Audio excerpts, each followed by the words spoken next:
उदयनराजांच्या विरोधात लोकसभा लढवण्याची ज्यांना होती खास,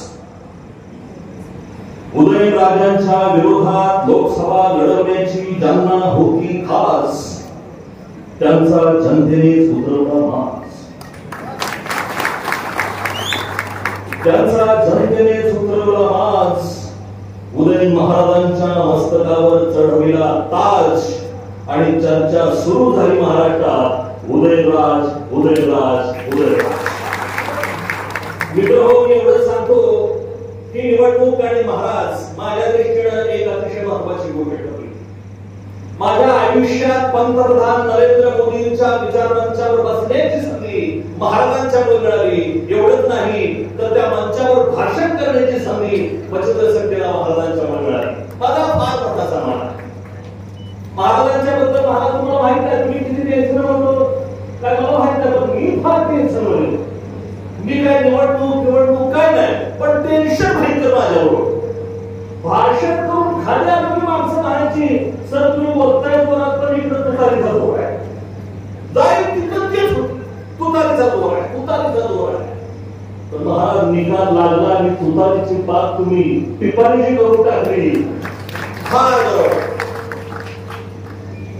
हा जिल्हा कुणाचा म्हणून चर्चा होत होती वर्तमानपत्रामध्ये, हा जिल्हा कुणावर प्रेम करत होता म्हणून चर्चा होत होती.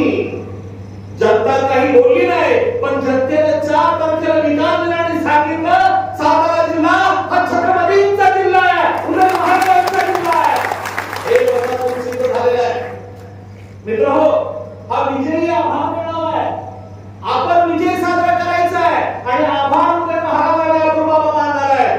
विजय साजरा करायचा आहे ना, जोरदार टाळ्या वाजवून पहिल्यांदा विजय साजरा करूया.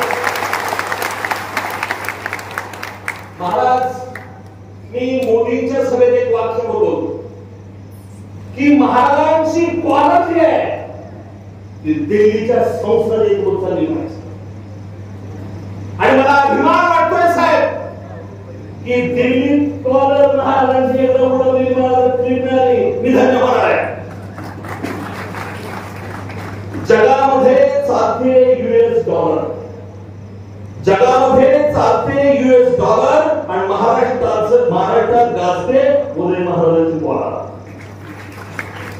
महाराज जास्त आपलं भाषण करत नाही, पण या बावळ्यांच्या साक्षीने महाराजांना आपल्याला विनंती करतो, बाजी प्रभूचा बलिदान कुठपर्यंत आपण चालवायचं आहे. आपण महाराज आहात, या वेळेला कराड दक्षिणची खिंड आपल्याला जिंकायची आहे आणि बाजी प्रभूला आपल्या सोबत घ्यायचं आहे. आज इथे मी फोटो बघतोय महाराज आणि त्यांच्या शेजारी अतुल बाबा. मला असं वाटतं की विधानसभेनंतर याच सभागृहामध्ये पुन्हा एकदा विजय आणि आभार मेळावा झाला पाहिजे आणि त्यावेळेला काय तुमच्या हस्ते बाबांचा सत्कार व्हायला पाहिजे अशी अपेक्षा व्यक्त करतो.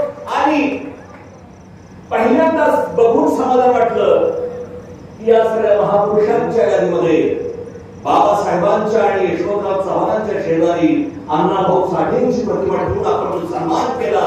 आभार मानतो. अशी एक म्हण असते, भेटला मागण फिटला पांग. महाराज, तुम्हाला काही जास्त सांगण्याची गरज नाहीये. भेटला माग फिटणार पांग एवढं बोलतो. जय हिंद, जय भारत.